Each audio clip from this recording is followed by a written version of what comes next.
Sí, pues nos concentraremos, ¿verdad?, en la enseñanza de nuestro Señor. Es el propósito, pues, escudriñar la palabra de nuestro Dios, ver el mensaje que nuestro Padre nos da, ¿verdad? Venimos aquí para agradar a nuestro Señor y no a nosotros mismos ni a nadie entre nosotros, solamente a Dios.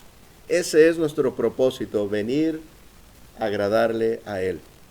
En este culto a nuestro Señor, pues aprendemos en las Escrituras que parte de lo que hacía la iglesia, al principio de la creación de la iglesia, ya en los tiempos de los apóstoles, pues era dar la enseñanza precisamente, la predicación.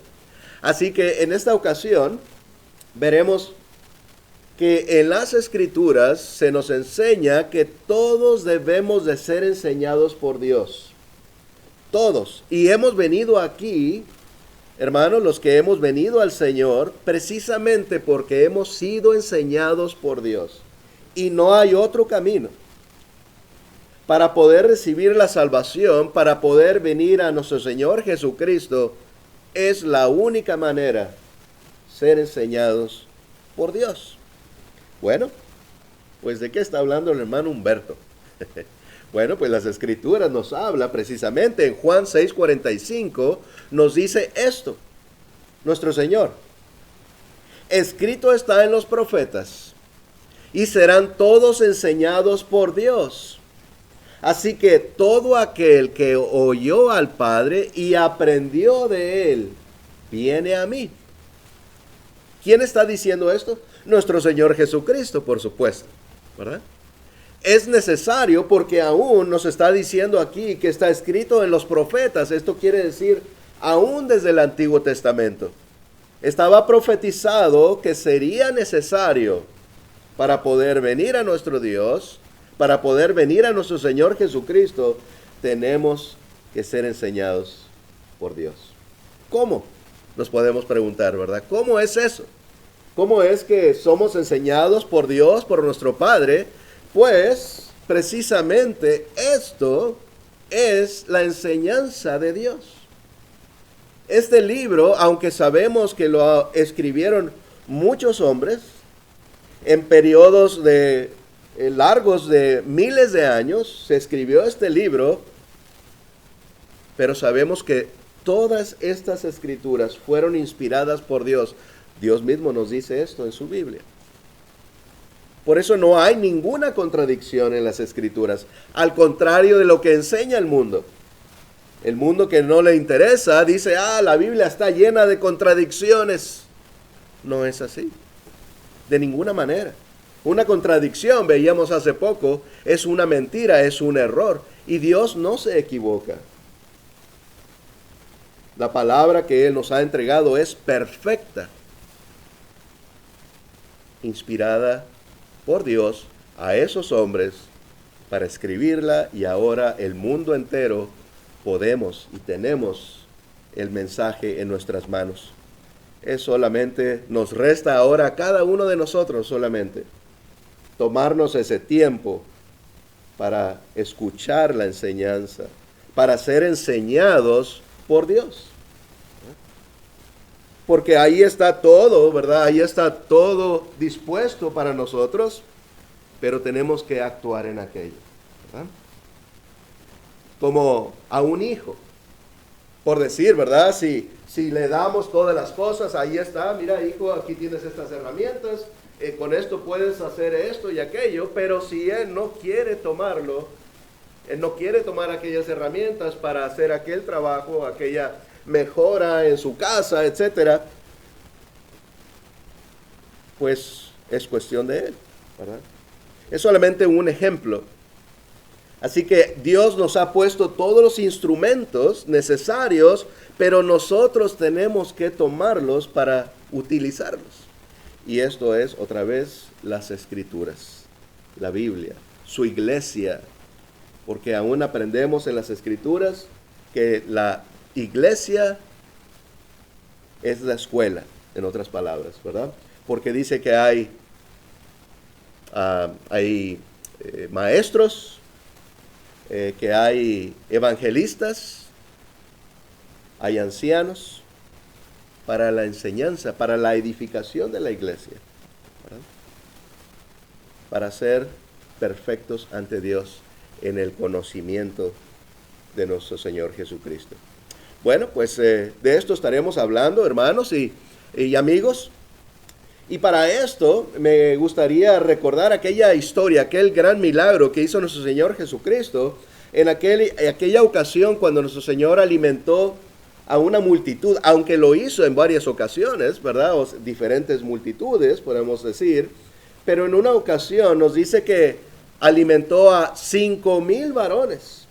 5,000 varones, y ahí precisamente nos dice en Mateo 14:21, sin contar las mujeres y los niños.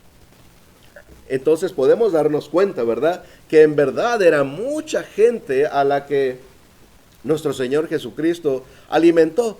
En aquella ocasión sí que nuestro Señor Jesucristo multiplicó el pan. No había más que 2 pececillos y 5 panes.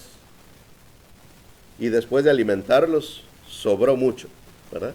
Nuestro Señor multiplicó aquel pan. Bueno, vemos esta maravilla, ¿verdad? Este milagro que hizo nuestro Señor. Y bueno, pues en Juan capítulo 6, si leemos del 12 al 14, ¿verdad? Nos pareciera que entendieron que Jesús era el profeta, es el profeta, porque nuestro Señor aún vive, ¿verdad? Bueno, pues Juan 12 al 14, Juan 6, perdón, 12 al 14, nos dice de esta manera. Y cuando se hubieron saciado, dijo a sus discípulos, recoger los pedazos que sobraron para que no se pierda nada. Recogieron pues y llenaron 12 cestas de pedazos que de los 5 panes de cebada sobraron a los que habían comido. Aquellos hombres entonces, viendo la señal que Jesús había hecho, dijeron, este verdaderamente es el profeta que había de venir al mundo. ¿Saben que precisamente por eso Jesús hacía milagros? Porque eso es lo que se había profetizado en el Antiguo Testamento. Esta era la manera que deberían de reconocerlo. ¿Quién era el profeta? Porque se anunció mucho, nos dicen las Escrituras, que Moisés y todos los profetas hablaron de Jesús, anunciaron de nuestro Señor Jesucristo, ¿verdad? Y vemos como el profeta Isaías y otros que nos dicen las cosas que haría Jesús, que los ciegos verían, que los cojos andarían, que los muertos se levantarían, en fin, haría muchos milagros, cosas que nadie más podría hacer. Esto nadie lo podía hacer, el multiplicar el pan, ¿verdad? Y aún recoger cestas llenas de pan después de haberlo multiplicado, después de haber comido toda aquella gran multitud. Pues, por eso nos dice el 14, que parecía que aquellos hombres, habiendo visto aquella señal, aquel milagro, dijeron, este verdaderamente es el profeta que había de venir al mundo. ¿Se están dando cuenta? En una ocasión también, después de haber hecho muchos milagros, nuestro Señor Jesucristo le pregunta a sus discípulos, ¿quién dicen los hombres que soy yo? Podemos pensar quizás para ver si lo están reconociendo, porque ya está haciendo, ya había hecho muchos milagros. Cuando respondieron, ¿verdad? Dijeron, bueno, pues unos dicen que eres Juan el Bautista, ¿verdad? O algún otro profeta. Pero era incorrecto, ¿verdad? Entonces Pedro contestó, tú eres Jesucristo, el Hijo del Dios viviente. Ahí Pedro confesó, ¿verdad?, el creer en nuestro Señor. Pues así, ¿verdad?, ellos se darían cuenta quién era aquel verdadero, aquel Hijo de Dios, aquel enviado, aquel Salvador. En Hechos 3:22, lo tengo en pantalla también, si gustan buscarlo en sus Biblias. Dice, porque Moisés dijo a los padres, el Señor vuestro Dios os levantará profeta de entre vuestros hermanos, como a mí. A él oiréis en todas las cosas que os hable. Esto estaba profetizado. Otra vez, ¿verdad? Que vendría nuestro Señor, que vendría aquel profeta. Profeta porque sí, es el Hijo de Dios, es Dios mismo. Pero también se le consideraba profeta, también era profeta porque hablaba la palabra de su Padre. La palabra de Dios, ¿verdad? Y eso es lo que es un profeta. Cuando Dios les revelaba a aquel profeta o aún profetizas, se habla en las escrituras, y lo daba al pueblo o al mundo entero, ¿verdad? Hoy en día pues ya está todo revelado. Hoy en día ya está toda la escritura revelada, ¿verdad? Ya no hay profetas. Al contrario, dice al final de la Biblia en Apocalipsis, no podemos agregarle ya nada más. Y no podemos quitarle tampoco a la palabra de Dios. Y si eso hacemos, recibiremos un castigo. Ahí nos dice, ¿verdad?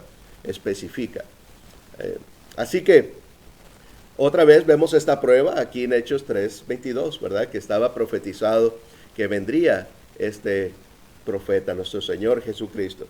Pues, un detalle bastante interesante, si leemos un poco más, allá donde estábamos ahorita, hermanos, los voy a regresar otra vez a Juan 6, disculpen, y vamos a estar viendo varios versículos ahí. Juan 6, vemos que realmente estos hombres que decían, ¿verdad? Que se nos dice aquí, que se daban cuenta que era el profeta que fue enviado, que esperaban, realmente estos buscaban al Señor por otra razón. Sí, quizás se dieron cuenta que Él era, pero no tenían su mente, su entendimiento completo en las cosas del Señor, ¿verdad? Pues nos dice Juan 6:15, ahora leemos un versículo más, de donde nos habíamos quedado. Dice, pero entendiendo Jesús que iban a venir para apoderarse de Él y hacerle rey, volvió a retirarse al monte él solo. ¿Por qué? Podemos pensar, ¿verdad? Si no tenemos aún mucho entendimiento sobre esta historia, pues podemos pensar, ¿por qué el Señor se retiró? ¿Por qué no aceptó que vinieran los judíos, que viniera el pueblo y lo tomaran y lo hicieran rey? Si eso es lo que estaba profetizado. Estaban esperando un reino, con un rey, que vendría de la descendencia de David, ¿verdad? Ahí está, ha llegado el rey, Jesús es el rey de los judíos. ¿Por qué no permitió que lo tomaran y ponerlo y hacerlo rey? Bueno, sabemos que el reino que se había anunciado por los profetas, por Dios en el Antiguo Testamento, era un reino y es un reino espiritual. Y es la iglesia. De otra manera, nuestro Señor Jesucristo hubiera dicho, aquí estoy, háganme rey, que se cumpla la voluntad de Dios, ¿verdad? Si fuese algo físico, el reino. Pero no, es algo espiritual. Lo entendemos perfectamente. Por eso el Señor se retiró. Ese no es el plan, eso no es la voluntad de Dios. Así que dice que se retiró solo otra vez al monte, ¿verdad? Pues muy interesante. Así que estos hombres realmente no tenían ese pensamiento correcto, no entendían bien todavía el plan de Dios, lo que era el reino, lo que se había anunciado. Nos dice también el versículo 25 y el 26, dice, y hallándose al otro lado del mar, le dijeron, Rabí, ¿cuándo llegaste acá? Respondió Jesús y les dijo, de cierto os digo que me buscáis no porque habéis visto las señales, sino porque comiste el pan y os saciasteis. Fíjese, otro tipo de pensamiento, ¿verdad? Algunos lo querían ser rey a nuestro Señor, ¿verdad? Por la conveniencia física. Ellos querían un reino físico para verdaderamente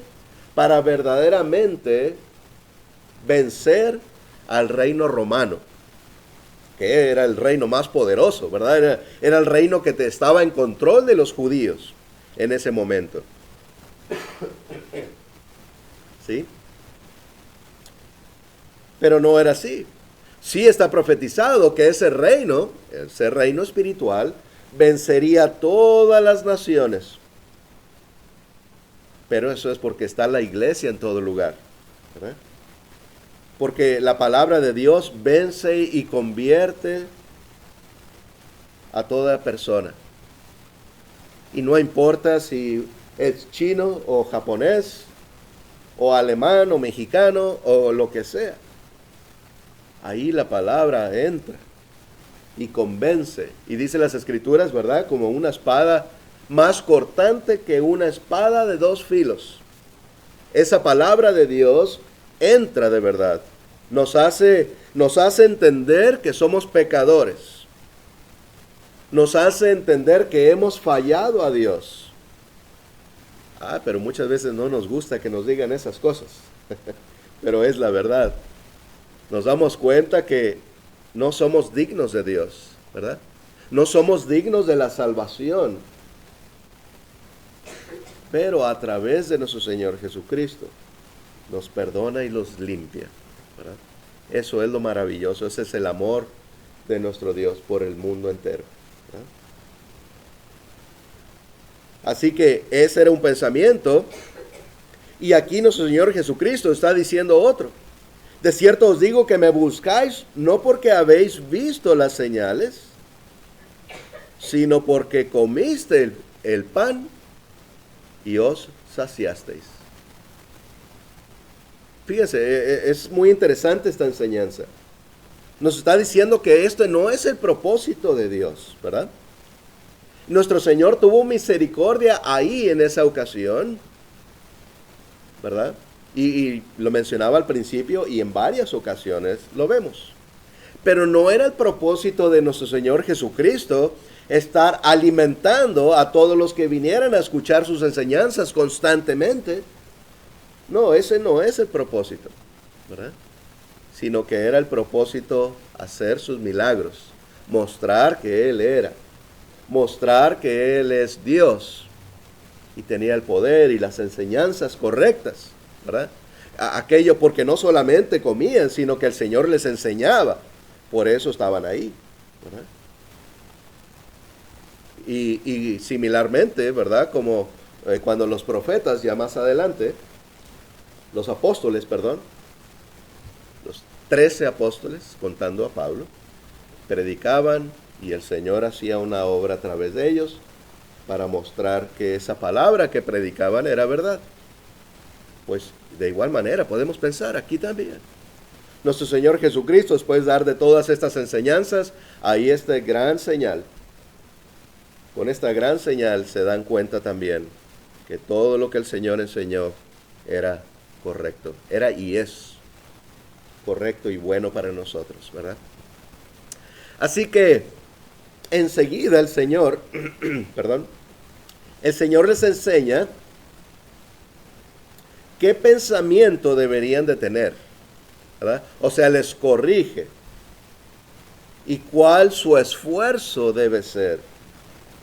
¿Qué tanto nos debemos de esforzar? Bueno, pues Juan 6:27 nos dice así, después de que les dice que lo habían buscado solamente por el pan y porque se saciaron, ¿verdad? Y otra cosa, nos damos cuenta que no venimos a Dios, no venimos a adorar a Dios para saciarnos nosotros mismos, ¿verdad? Sino para buscar a Dios, agradarle a Él. Las cosas de Dios no son para agradarnos a nosotros, sino para agradar a Dios. Por eso Pablo dice, ya no vivo yo, ya no hago lo que yo quiero, sino vivo para el Señor, ¿verdad? Y hago lo que Él pide, a lo que Él le agrada. Así igual en el culto que tenemos y que hacemos para nuestro Señor. No venimos aquí pues nos ponemos a bailar porque nos gusta bailar a nosotros, o a brincar, o bueno, cantar sí, porque eso sí es lo que pide, ¿verdad? Así que nos apegamos a las escrituras. Lo que hacemos aquí es porque aquí lo enseña la Biblia. No podemos agregarle ni quitarle. Entonces, ¿ves? Nos dice el 27, dice el Señor Jesús, trabajad no por la comida que perece, sino por la comida que a vida eterna permanece, la cual el Hijo del Hombre os dará, porque a este señaló Dios el Padre. Entonces debemos de esforzarnos, de trabajar, no por la comida que perece. El pan, sí, claro que es necesario. Dios también nos enseña que es necesario trabajar. Y aún dice, el que no trabaja,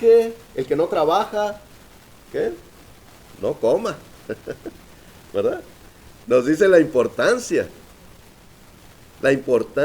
de, también nos dice, ¿verdad? De proveer para los nuestros, de dar para nuestra familia, de tener para poder compartir y dar al necesitado. Todo eso enseña Dios. Pero lo más importante es no olvidarnos de Dios. Y no olvidarnos de Dios no quiere decir nomás mentalmente, pues, por ejemplo, no voy a ir a los servicios, pero estoy pensando en Dios. No, eso no es lo que quiere decir. Lo que quiere decir es, más bien voy a agradar a Dios primero. Voy a ir al culto, a agradar al Señor. Entonces después haré lo que necesite hacer, cualquier otra cosa, cualquier otro asunto. Pero por eso dicen las Escrituras, el primer y más importante y más grande mandamiento, amar a Dios por sobre todas las cosas. Y amarle con todas nuestras fuerzas, con todo nuestro corazón, a nuestro Dios primero. Entonces, no nos está diciendo que no tenemos que trabajar. No nos está diciendo que no tenemos que ganar el pan diario. Más bien nos está diciendo que primero busquemos al Señor. Primero trabajemos por agradar a Dios, por hacer su voluntad, porque eso es lo más importante. ¿Sí? Nuestro Señor Jesús también dice, buscad primeramente el reino de Dios y su justicia, y todo lo demás será añadido. ¿Sí? Hablando de las cosas, ¿verdad? Del afán. Porque algunos se preocupan, ¿qué vamos a comer mañana? ¿Qué vamos a vestir mañana? Pero dice el Señor después, primero, busca el reino de Dios. Y otra vez, ¿qué es el reino de Dios? Su iglesia. Dios nos dice, busca mi iglesia. En el mundo, a todos en el mundo le dice eso, porque hay muchos grupos religiosos, ¿verdad? Hay muchas enseñanzas, pero hay un cuerpo del Señor, un camino, una fe, un Dios, un bautismo, nos dice allá en Efesios, ¿verdad? Así que Dios dice eso, busca el reino de Dios y su justicia, y todo lo demás será añadido. Dios nos cuidará, Dios nos dará lo necesario. Dios no promete riquezas, pero nos dará lo necesario. El pan de cada día, ¿verdad? Con eso debe ser suficiente. Y muchas veces al mundo no le gusta eso, porque el mundo no enseña, no, pues debes de conformarte. No, el mundo dice, no, debes de buscar lo máximo y ganar lo más que puedas. Y Dios dice lo contrario. Hay un salmo que dice, Señor, no me des mucho, no sea que me olvide de ti. Pero no me des poco, no sea que vaya a robar y peque en contra de ti. Manténme de lo necesario. manténme de lo necesario. Así debemos de tener nuestra mente, nuestro pensamiento. ¿Por qué? Porque mañana vamos a morir, ¿verdad? Y todo lo que hayamos juntado, ¿para qué sirve? ¿Verdad? Ese es el pensamiento de Dios. Porque así como venimos a este mundo, sin nada, igual salimos de él. ¿Y de qué sirve todos aquellos años de trabajo o riquezas que hayamos acumulado, ¿verdad? Si perdemos nuestra alma? Aún hay un dicho, ¿verdad?, en el mundo también, hablando de esto. Pero nos dice las Escrituras, ¿de qué sirve al hombre ganar el mundo entero? El mundo entero. Imagínense, o sea, todas las ganancias, todo el valor, ¿verdad?, que querramos. Si perdemos nuestra alma, ¿de qué sirve? Entonces, primeramente, buscar a nuestro Señor. Es lo que nos dice nuestro Señor. Jesús habla de la necesidad de ir a Él a través del Padre. En Juan, otra vez les decía que íbamos a seguir viendo versículos aquí, en el mismo capítulo, pero el versículo 44 nos dice otra vez: ninguno puede venir a mí si el Padre que me envió no le trajere, y yo le resucitaré en el día postrero. ¿Sí? Así que ahora vemos otra enseñanza, ¿verdad? Bueno, ya hemos visto, sí, es necesario aprender del Padre, que Él nos enseña a través de sus Escrituras, claro. Pero también ahora nos dice, y yo le resucitaré en el día postrero. ¿De qué está hablando Jesús? ¿Cómo que nos va a resucitar? Pues esa es nuestra esperanza, ¿verdad? Lo decimos, lo recordamos constantemente. Porque nuestro Señor fue el primero, las primicias, el primero que resucitó. Después de morir, estuvo muerto 3 días y resucitó. Y ya no murió. Otros resucitaron, el Señor resucitó a otras personas, pero volvieron a morir. Pero para ya no morir más y estar con el Padre después de esa resurrección, Jesús es el primero. Así que eso nos enseña las Escrituras. Ahora nosotros esperamos esa resurrección. Pablo, aún estando en vida, hablaba, ¿verdad? Está escrito, hablaba de él como todavía estando en vida. Dice, en aquel día resucitarán todos, ¿verdad? Y los que estemos, bueno, resucitarán transformados, y los que estemos vivos, dice Pablo, seremos transformados. ¿Sí? Porque Pablo dice que iba a dar algo que no se sabía, ¿verdad? Era una enseñanza que no se había dado. Entonces explica esto. Resucitarán, transformados. Los que estemos aún en vida, seremos transformados y juntos, recibiremos al Señor en las nubes. Entonces esto de la resurrección es cierto, es verdadero, no es un cuento y es algo que nos da ánimo, nos dicen las Escrituras. ¿Verdad? Porque eso quiere decir que recibiremos al Señor. Ahora, no todos, porque también se nos enseña que algunos resucitarán, o sea, se levantarán de los muertos, porque el Hades entregará todas las almas, pero resucitarán para muerte. Y otros resucitarán para vida, dice nuestro Señor Jesús. Entonces ahí habla de esa separación, ¿verdad? Los que han hecho la voluntad de Dios y los que no. Los que van a ser salvos y los que no. La resurrección, pues, es a través de Jesús.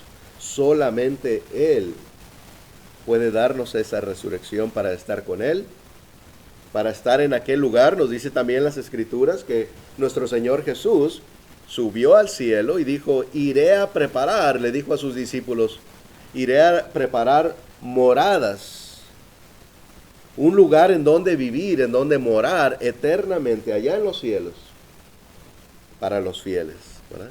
Así que esa resurrección quiere decir que Jesús nos llevará con Él para ir a aquel lugar que Él ha preparado. ¿Que no queremos estar ahí? Pienso que todos, ¿verdad? Entonces, pero es necesario utilizar aquellas herramientas, ¿verdad? Volvemos a lo mismo. No nada más porque suena muy hermoso, no nada más porque es algo grandioso de Dios, quiere decir que lo vamos a recibir, sino que tenemos que tomar aquello para ponerlo en práctica.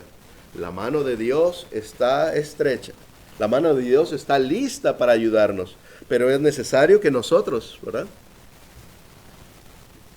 Que nosotros tomemos la mano, hagamos aquella acción, o sea, buscar a Dios, obedecerle.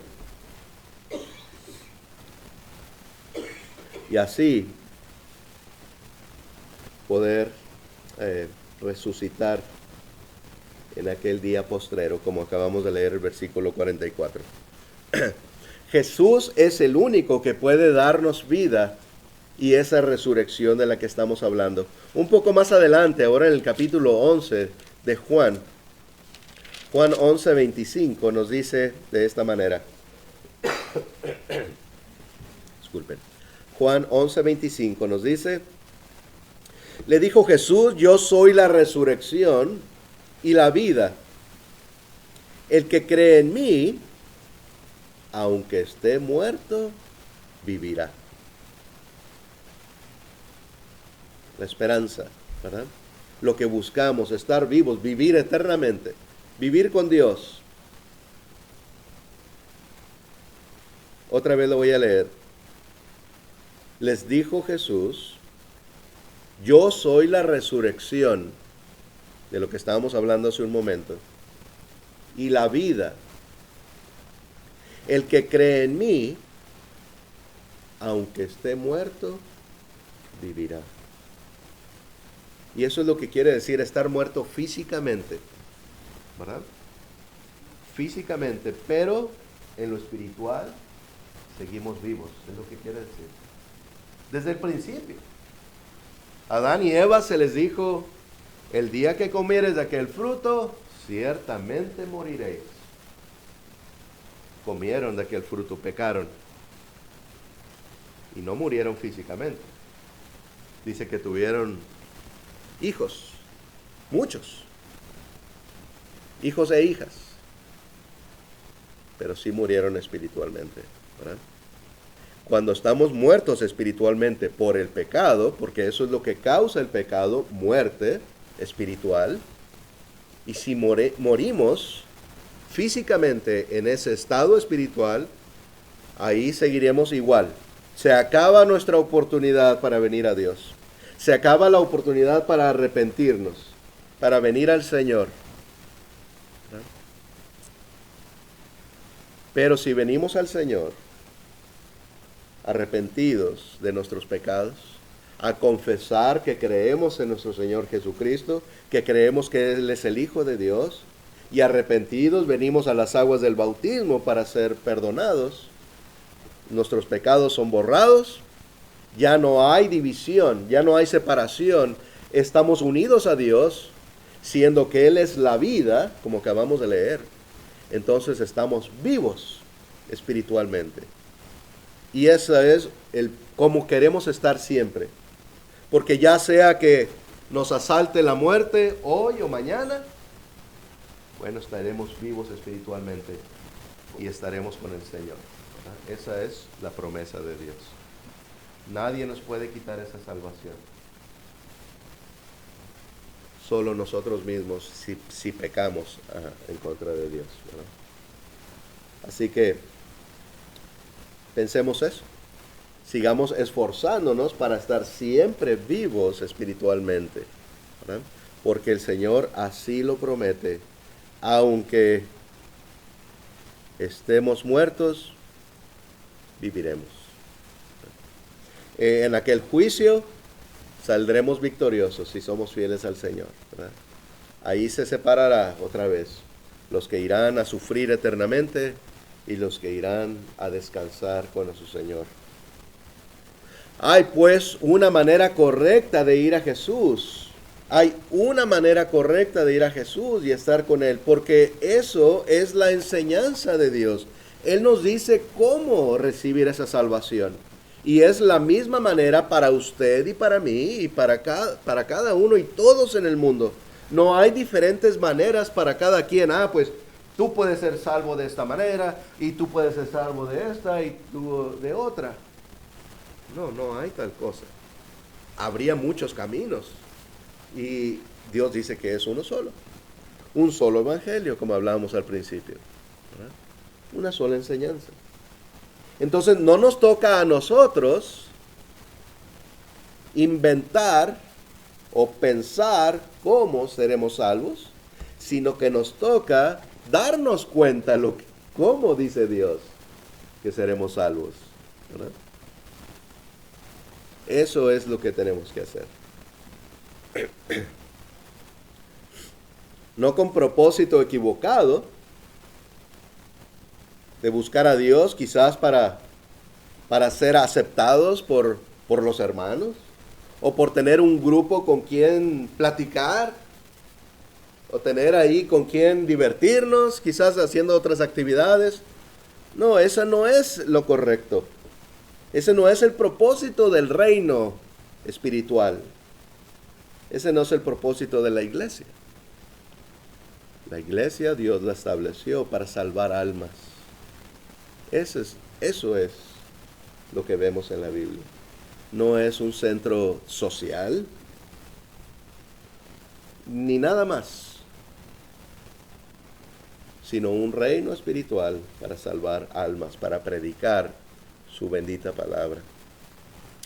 Deuteronomio 36 nos dice, lo tengo en pantalla, pero si le gusta leer en su Biblia. Deuteronomio 36 dice, y circuncidará Jehová tu Dios tu corazón y el corazón de tu descendencia, para que ames a Jehová tu Dios con todo tu corazón y con toda tu alma, a fin de que vivas. La circuncisión no debe ser algo extraño para nosotros hablar de esto, porque era un pacto de Dios. Dios mandaba esto para su pueblo. ¿Qué es un pacto? Es un acuerdo, ¿verdad? Es un acuerdo entre Dios y su pueblo. Y eso tenían que hacerlo, y si no lo hacían, no podían ser salvos. No podían estar con Dios. No eran considerados hijos de Dios, porque no habían cumplido con ese pacto que Dios mandaba. Entonces, nos habla aquí cuando dice también, más adelante, y circuncidará Jehová tu Dios tu corazón. Podemos pensar que a lo que se está refiriendo es que de todo corazón, con toda sinceridad, estamos haciendo un pacto con Dios al venir a Él. ¿Sí? Cuando venimos a las aguas del bautismo, somos agregados al cuerpo de Cristo, y otra vez debemos de hacerlo por la razón correcta, para agradar al Señor y para salvar nuestras almas, ¿sí? De todo corazón. El Señor promete esto, que esto vendría, y aquí lo tenemos entre nosotros, ¿verdad? Esto es algo tan grandioso, de tanto valor, que no debemos de despreciarlo, ¿verdad? No debemos de despreciar esto tan grandioso, esta salvación tan grande que el Señor nos ofrece. Bien, también nos dice en Deuteronomio, ahora, Aquí lo voy a buscar en la Biblia también. Capítulo 17 ahora, Deuteronomio 17, versículos 18 y 19.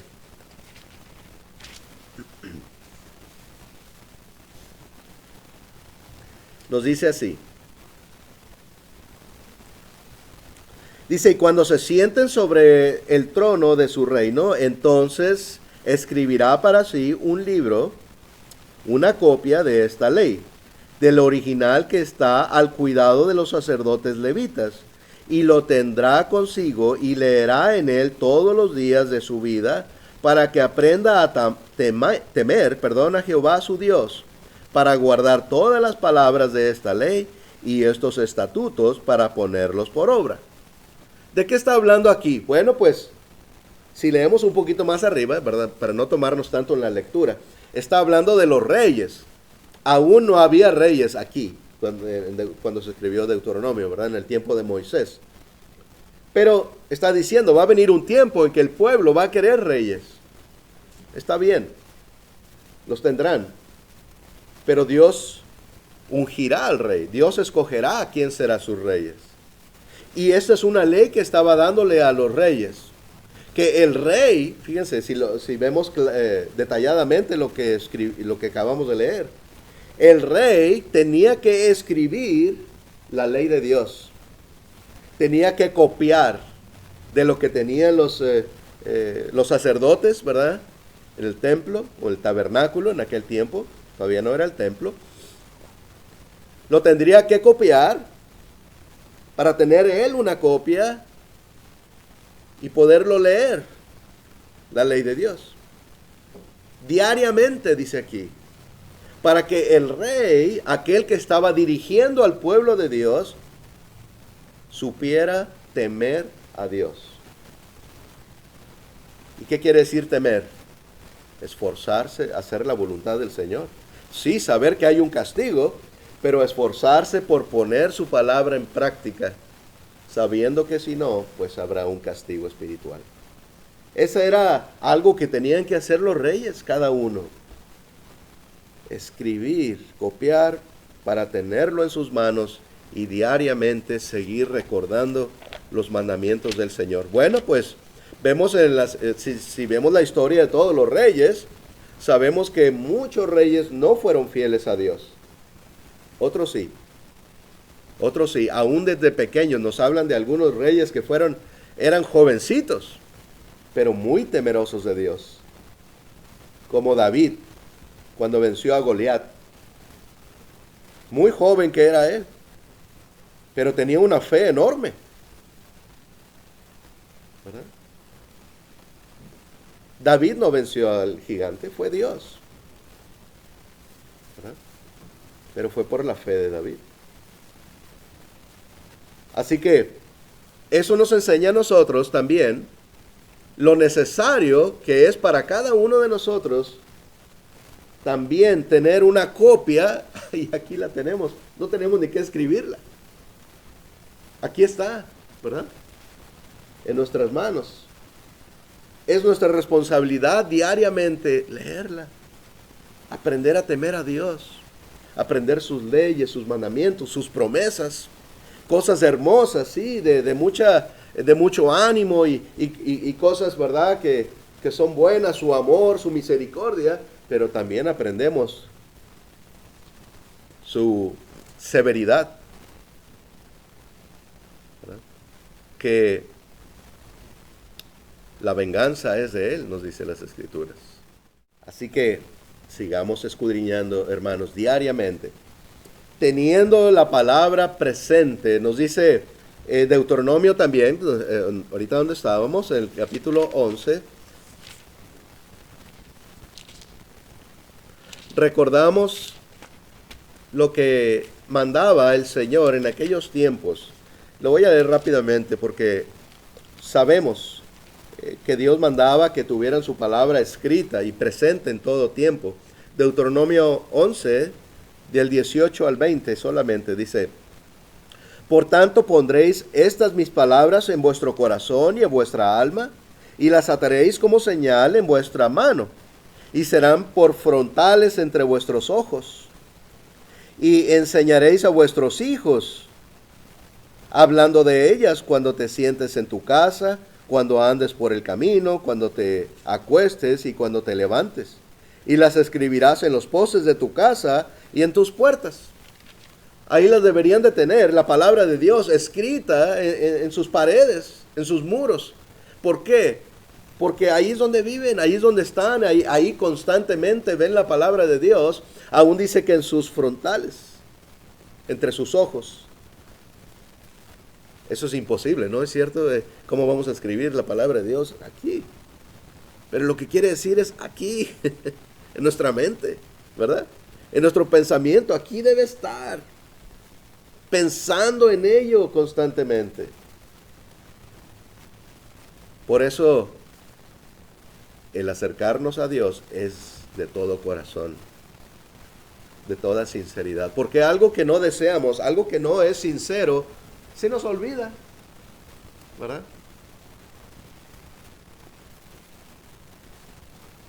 Y se nos olvidan tantas cosas, especialmente a mí, ¿verdad?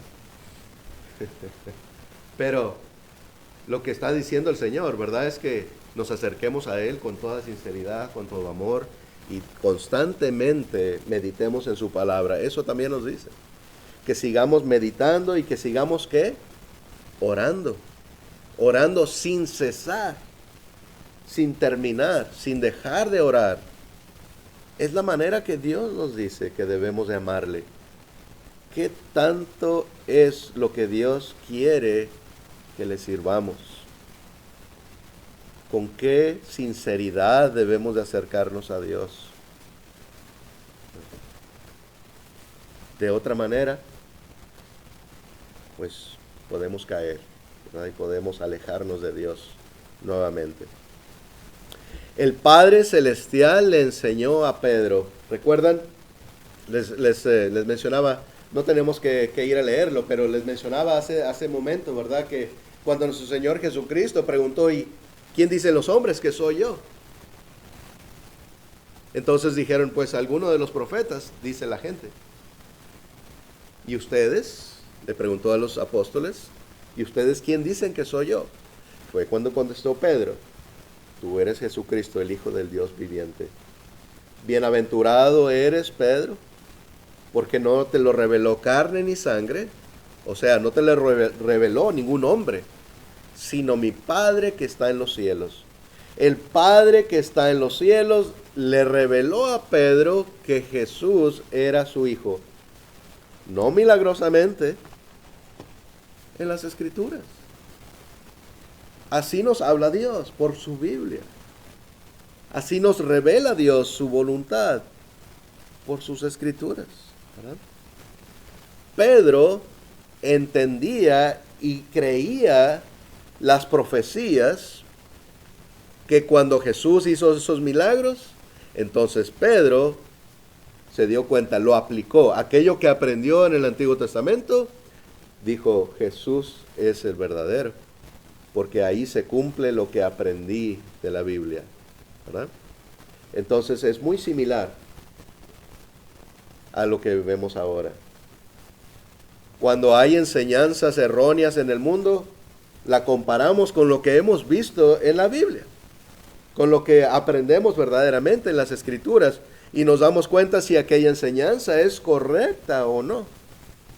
Dice las Escrituras, no creer a todo espíritu, ¿verdad?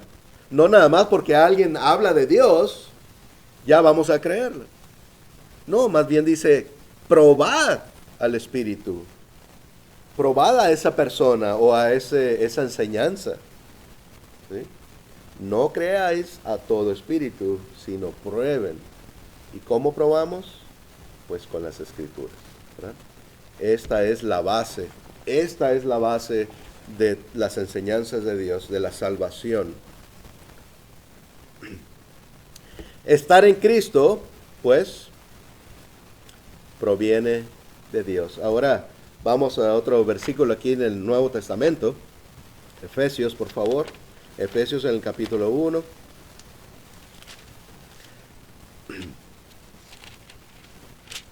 habíamos estado viendo algunos versículos en el Antiguo. Bueno, pues vamos a regresar ahora al Nuevo.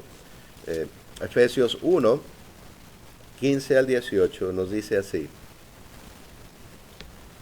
por esta causa también yo, habiendo oído de vuestra fe en el Señor Jesús y de vuestro amor para con todos los santos, no ceso de dar gracias por vosotros, haciendo memoria de vosotros en mis oraciones, para que el Dios de nuestro Señor Jesucristo, el Padre de gloria, os dé espíritu de sabiduría y de revelación en el conocimiento de Él, alumbrando los ojos de vuestro entendimiento, para que sepáis cuál es la esperanza a la que os ha llamado, y cuáles las riquezas de la gloria de su herencia en los santos, y cuál, bueno, voy a leer el 19, y cuál la supereminente grandeza de su poder para con nosotros los que creemos, según la operación del poder de su fuerza. Bueno, pues esto nos está animando, ¿verdad? A entender la grandeza primero, ¿verdad? Que es la salvación, que es nuestro Dios, esa sabiduría que Él nos entrega en su Biblia, pero también que Pablo, estaba constantemente orando, así como hablábamos hace un minuto, ¿verdad?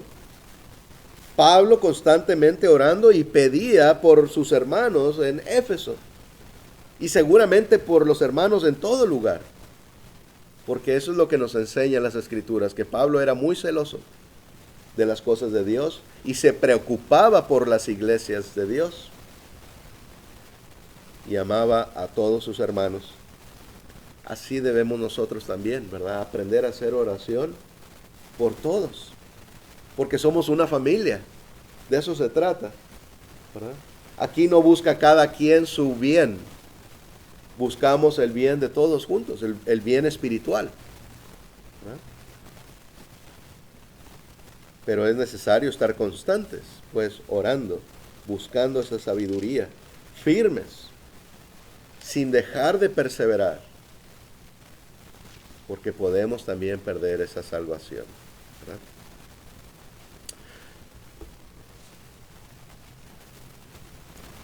Las obras que hacemos fueron preparadas por Dios. No hacemos las obras para agradar a Dios de nuestra propia opinión o mente, sino lo que Dios ha preparado. Nos dice Efesios 2:10, porque somos hechura suya, somos hechos por Dios, ¿verdad?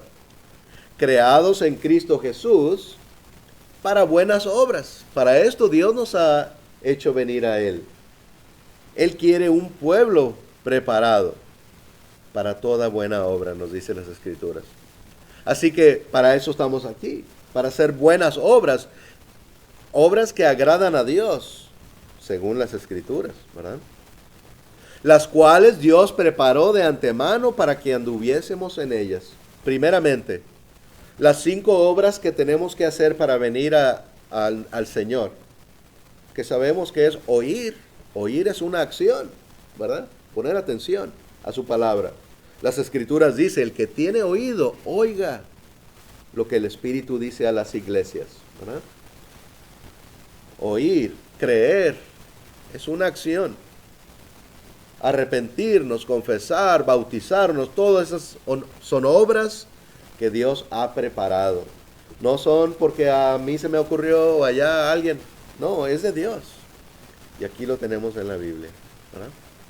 Pero claro que después el Señor nos manda que andemos en misericordia, en amor, en paciencia, todos estos frutos del Espíritu. Debemos de andar en esos frutos del Espíritu. Por eso después el Señor dice en otro lugar, por sus frutos los conoceréis, ¿verdad? Por los frutos de cada persona conoceréis si son de Dios o no. Entonces nos esforzamos por tener esos frutos de Dios según la palabra que hemos recibido, que hemos sido enseñados por Dios. Y como conclusión, hermanos y amigos, solamente siendo enseñados por Dios, pues, y haciendo su voluntad, podemos decir como nuestro hermano Pablo dijo en Filipenses 1:21, dice, porque para mí el vivir es Cristo y el morir es ganancia. Pablo, estaba completamente entregado al Señor, ¿verdad? Por eso él decía, para mí el vivir es Cristo. Y ahorita hablábamos, ¿verdad? De que ya no nos agradamos a nosotros, sino que al Señor. Nuestro vivir es Cristo constantemente, ¿verdad? El buscar almas. Ya no vemos en aquella persona una persona más. En aquel que va allá, una persona más. Sino que vemos un alma. Un alma que necesita rescate, ¿verdad? Y tenemos que hacer lo posible por ir a rescatar, por predicarle, por animarle a venir al Señor. Nuestro vivir es Cristo. Debemos de vivir de acuerdo a ese llamamiento. Como un doctor se dedica a sanar enfermos, así también el cristiano se dedica a encontrar almas para el Señor y servirle a Dios, ¿verdad? Y el morir es ganancia. Mientras para el mundo el morir es algo muy triste y sin esperanza, bueno, cuando muere el cristiano, sí, por una parte hay tristeza, ¿verdad? Claro, por supuesto que sí, pero en el fondo sabemos que si aquel hermano o aquella hermana fue fiel a Dios, entonces ahí está su vida eterna, ahí está la esperanza, ¿verdad? De estar con el Señor eternamente. Hermanos y amigos, así les animo, ¿verdad? Hoy Dios nos anima a todos, más bien, a seguir firmes, a seguir meditando, ¿verdad? Y pues si alguien entre nosotros no ha venido aún al Señor, le invitamos, ¿verdad? Si usted ha escuchado, ha creído que nuestro Señor Jesucristo es el Hijo de Dios, pues puede así seguir los pasos bíblicos, ¿verdad? Lo que encontramos en las Escrituras para la salvación. Confesar, como aquel hombre, aquel eunuco que dijo, bien, ahí hay agua. Ya entendía aquel hombre que tenía que ser bautizado. Ahí hay agua. ¿Qué impide que yo sea bautizado? Y Felipe, el que le predicaba a este hombre, le dijo, si crees de todo corazón, bien puedes. Y el eunuco dijo, yo creo que Jesús es el Hijo de Dios. Ahí confesó. Entonces mandaron parar el carro y ambos bajaron. El eunuco y Felipe le bautizó en el agua, ¿verdad? Así que siguió su camino aquel hombre muy gozoso, igual que gozamos nosotros día con día, ¿verdad? De haber obedecido, gozamos de la esperanza de estar con nuestro Señor Jesucristo eternamente. El Señor les bendiga, gracias por su atención. Ahora cantaremos a nuestro Padre un himno más, un himno de invitación. Les invito a estar de pie.